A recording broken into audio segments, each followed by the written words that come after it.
the meanest? Sure enough. Am I the prettiest? Sure enough. Am I the baddest mofo low down around this town? Sure enough. Well, who am I? Sure enough. Who am I? Sure enough. I can't hear you. Sure enough.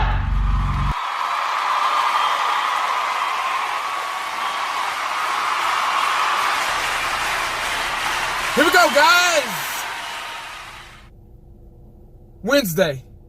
3 down, 1 to go. I'm off Friday, so that's why it's just 1 to go for me.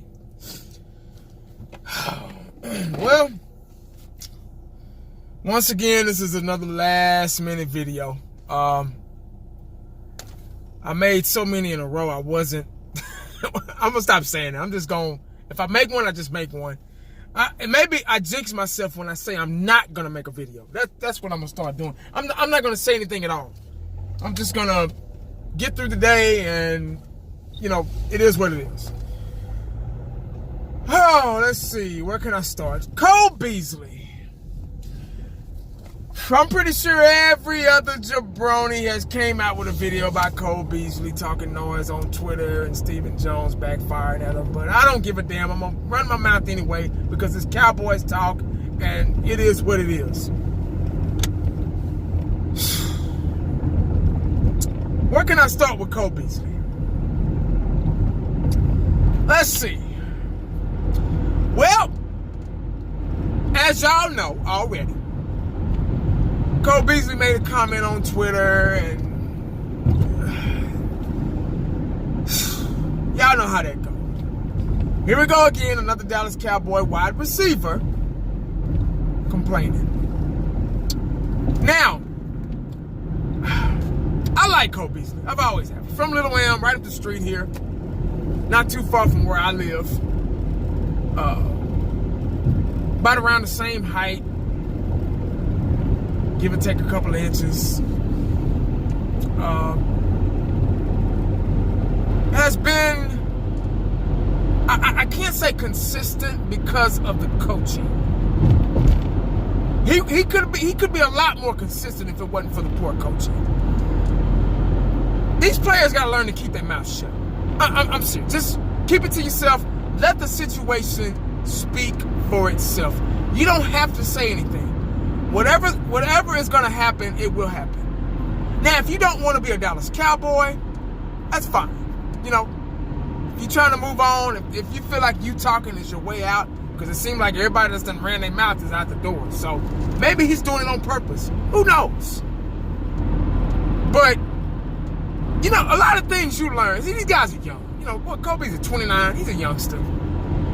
A lot of them don't know to keep their mouth shut yet. You know, they're still doing dumb things. You know, going on Twitter and Facebook and all that stuff. You know, I probably wouldn't even have a Facebook page or a Twitter page if I was famous. I barely got one now. I hate I got one now. But I just use it for Dallas Cowboy reference only. That's it.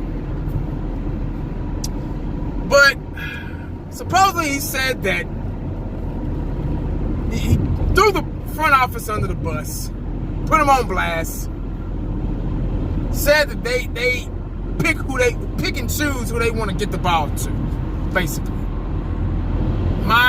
The play calling hasn't been consistent. I haven't been able to get the touches that I need. Last year, he had 65 catches for 672 yards and 3 touchdowns with a 10.3 average. Could have been a lot better. Now, this is my thing about the slot receiver position. This is just my view. Y'all might not agree, I don't care. The slot receiver position to me is a cheat sheet. The slot receiver and the tight end is a cheat sheet. And y'all probably say, what 19 cheat sheet? What 19 are you talking about?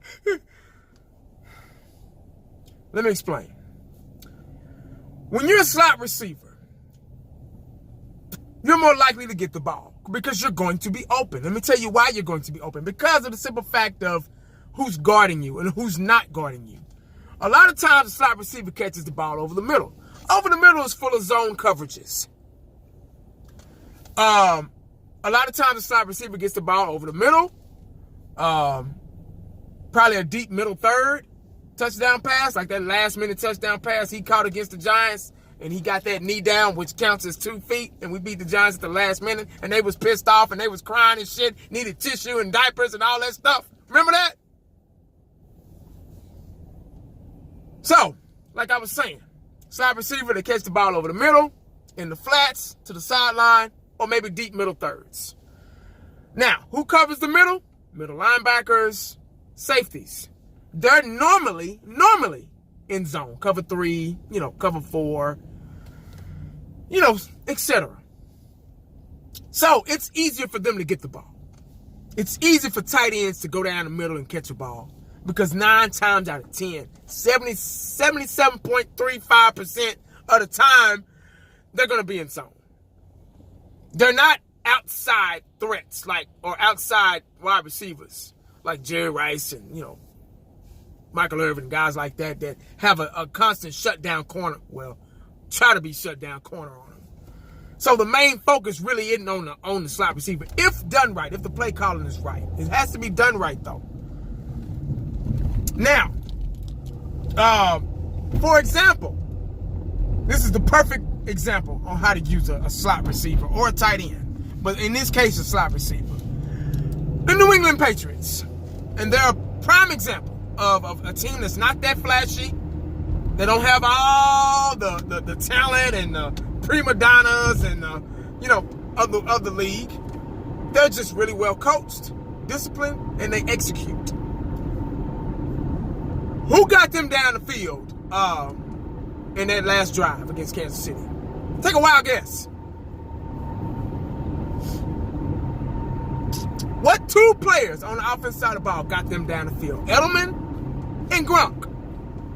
Tell you why? Because slot receiver, tight end. Tight end, what? Gronk, what? 6'7", 6'6"? No, he ain't that tall. He probably about 6'4", 6'5". But he's got little safeties that's my height guarding him. And secondary guys, cornerback, safety, whatever, they don't look back, so it's easy to catch balls in the league now because their dumbasses don't look back and try to make a play on the ball. So, there you go. Edelman, catching balls over the middle. Consistent go-to guy because they use him correctly. If the Dallas Cowboys can take a page from the Patriots and learn from that, we'll be successful. Cole Beasley and the Dallas Cowboys would be very successful. He'd have a lot more touches. If the play caller would change and get a little bit more aggressive. So that's my critique on a slot receiver. They should always, it's a cheat sheet. If you receivers, if you go 2 guys not open and Zeke, they loading up the box for Zeke and, all that stuff. Outside is covered. You got slot receiver in the middle. He's going to get open eventually. The nickel DB is not the best cover guy. That's why they're nickel DBs. That's why we got Anthony Brown in nickel DB because he's not a good cover. He's not a good one-on-one guy. He's good in the nickel covering the slot receiver. He's very good there because it doesn't require too much.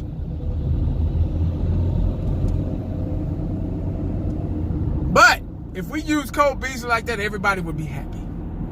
Cole Beasley should have over 1,000 yards a year and 6, 7, 8 touchdowns at least, average a year. Seriously. Maybe 13, 14-point yard average per catch. But the Cowboys, under Scott Linehan's scheme, was so one-dimensional, one-track minded. He didn't know how to. See, just like the great Daryl Moose Johnson said back in the day, we got enough talent on this team on both sides of the ball. There's enough success to go around. Everybody can touch the ball. We can win ball games like that. Michael Irvin touched the ball. Emmitt Smith, Jay Novacek, Moose Johnston, Sherman Williams, Kevin Williams, Kmart, Alvin Harper. Everybody touched the ball on the threats on the offensive side of the ball. And that's how they won games.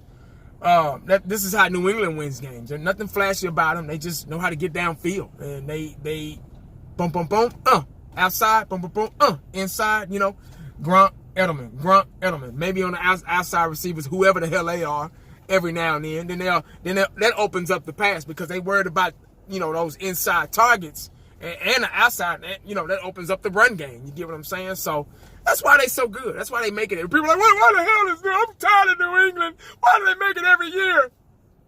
But I'm not trying to get off the subject here. I'm just trying to prove a point. But Cole Beasley need to keep his mouth shut. Let's see how whoever is the offensive coordinator, or if Garrett's going to call the plays or whatever. Let's see how this works out for him. Then, because I'm going to tell you something. You do not want to create a back and forth. See, the internet is for sissies. You get what I'm saying? Anybody can get on anybody's page or anybody can tweet anything. See, back in the day, I miss those days. There was no internet. If you had a problem with somebody, it was face to face. Emmitt Smith had a problem with the way he was being paid when he sat out that year because he felt like he was supposed to be the highest paid running back, and Barry Sanders was, and Barry Sanders didn't have a Super Bowl ring, but Emmitt Smith led that team to a Super Bowl. He deserved to, he thought that it was his turn to be the highest paid running back, to get a raise.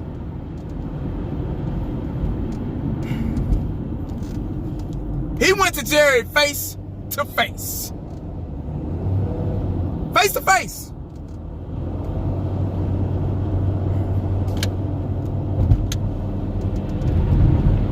See, now the internet, people get on there and they troll you and they talk shit to you and all that stuff, and nobody's patient. They want you to be the superstar the first year. These young guys, these young generation of fans, they want you to throw for 20,000 yards in one season on your rookie year. They don't know what time means. What I remember walking around with no cell phones. Yeah. Now you can't leave the house without one. See, the young generation don't know nothing about that. Because they were born into cell phones. They was born into technology, and they was born in the internet and all that stuff. So they don't know what it means not to have none of that stuff. See, back then, we had to work for what we had. We had to trust a pen and paper for direction to get to somebody's house and everything. So, excuse the son, guys, is behind me. I don't know what else to do about it. But anyway, that's what it is nowadays. So now people get on, when you're frustrated about a loss or something, you get on the internet, you get on Twitter, you get on Facebook, all these sissified websites, and you start kind of venting, thinking ain't nobody gonna read that shit, thinking somebody's gonna see it. You just gotta keep your mouth shut, man. You gotta remain professional. Let the situation speak for itself. I can imagine him being upset. I mean, he wants the ball. He wants the ball. Just like any other receiver wants the ball. He wants the ball more. He wants to know that he's contributing to this team. He don't want to be sitting on the sideline for nothing. He don't want to be lining out there running routes for nothing. I know how that feels. See, I used to play receiver sometimes too. And you just going out there for a pass for nothing. Hell, you could let somebody else do that. Let me stick to my cornerback skills, man. I ain't got time for that. Shit. So I get it. I get where he's coming from. But you're not going to win. As a player, you're not going to win. Especially playing for Dallas Cowboys. Because they don't like to hear the truth. They got too much pride for that. Too much damn pride. They never wrong. They're never wrong about anything.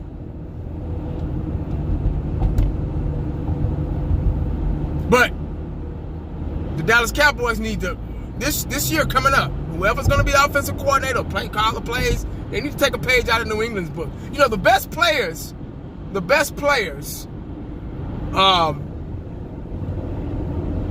learn from other great players. Like, for example, Michael Jordan, Magic Johnson, Larry Bird, they learn from Dr. J. Players like that. Dr. J learned from, Walt Frazier, Bill Russell, all them guys. And so on and so on. Kobe Bryant, LeBron James, they learned from Michael Jordan, Magic Johnson, Isaiah Thomas, Charles Barkley. The list goes on, They took a page out of everybody's book. You get what I'm saying? So if New England is winning, finding a way to win, in a non-flashy way, that means they're doing something right. They got to be doing something right. So we need to figure out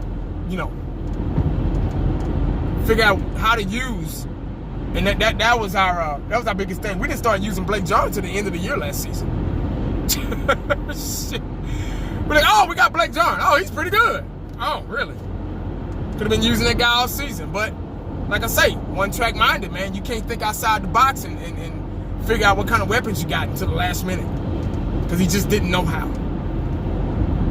But hopefully, with these changes they're making, I still don't agree with the Kellen Moore thing, but I don't know. Everybody's saying, well, he's a better coach than he is a player. Well, hell, shit.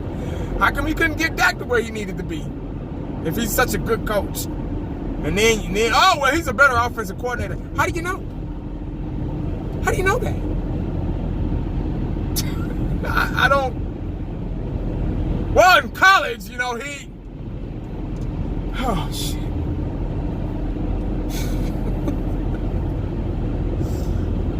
College and NFL, two different things, man. But anyway, guys, that's all I got, man. Make sure you stay cowboyed up and prayed up, because you never know what the day is going to bring you. Holla back at your boy. I'm out. Remember, in order to be great, you have to witness and experience greatness first.